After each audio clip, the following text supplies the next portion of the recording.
Kawasan bekas wisata Kampung Gajah di Kabupaten Bandung Barat mendadak ramai jadi perbincangan.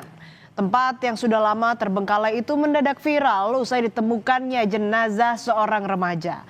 Seorang kreator konten yang sedang membuat siaran langsung konten horor di kawasan tersebut dikejutkan dengan temuan jenazah remaja. Lalu apa penyebab tewasnya korban? Penemuan mayat di Kampung Gajah. Jumat malam 13 Februari 2026, kreator konten tim Terobos Mitos tak menyangka niatnya untuk membuat konten horor di bekas tempat wisata Kampung Gajah malah berujung dengan temuan jasad seorang pria.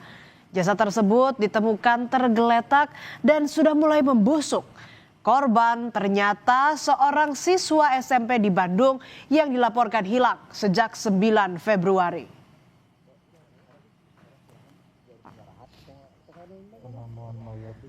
Awalnya mereka mencium aroma tak sedap saat sedang melakukan aktivitas live streaming. Mereka sempat mengira bau tak sedap muncul dari bangkai hewan.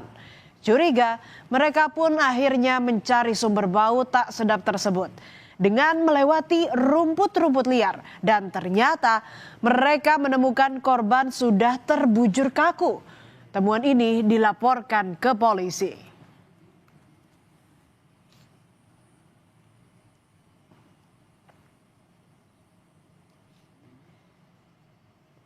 Usai melakukan penyelidikan dan melakukan pemeriksaan saksi, polisi akhirnya menangkap 2 tersangka. Mereka ditangkap di tempat berbeda di Garut, Jawa Barat, dan pelaku yang masih berstatus pelajar ini ternyata adalah teman korban semasa sekolah di Garut. Lalu kok bisa membunuh temannya sendiri? Ternyata saudara, dari hasil pemeriksaan polisi, motif pembunuhan dipicu sakit hati dan dendam karena korban memutuskan hubungan pertemanan dengan pelaku. Pelaku sudah merencanakan pembunuhan ini sejak dari Garut.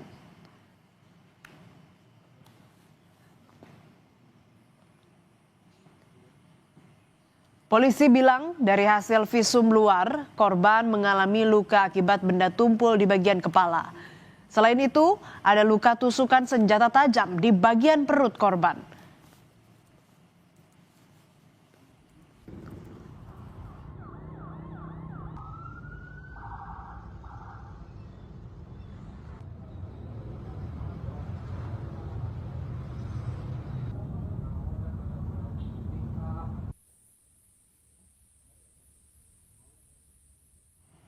Lalu bagaimana kasus pembunuhan terjadi? Polisi menyebut pelaku sengaja datang dari Garut ke Bandung untuk menemui korban. Pada 9 Februari, korban dan 2 pelaku bertemu. Saat itu, ketiganya sempat terlibat cekcok. Salah satu pelaku kemudian mengajak korban masuk ke dalam kawasan bekas Kampung Gajah. Di sanalah pelaku menganiaya korban dengan senjata tajam. Melihat korban tak berdaya, pelaku pun pergi meninggalkan korban. Pelaku juga membawa ponsel korban.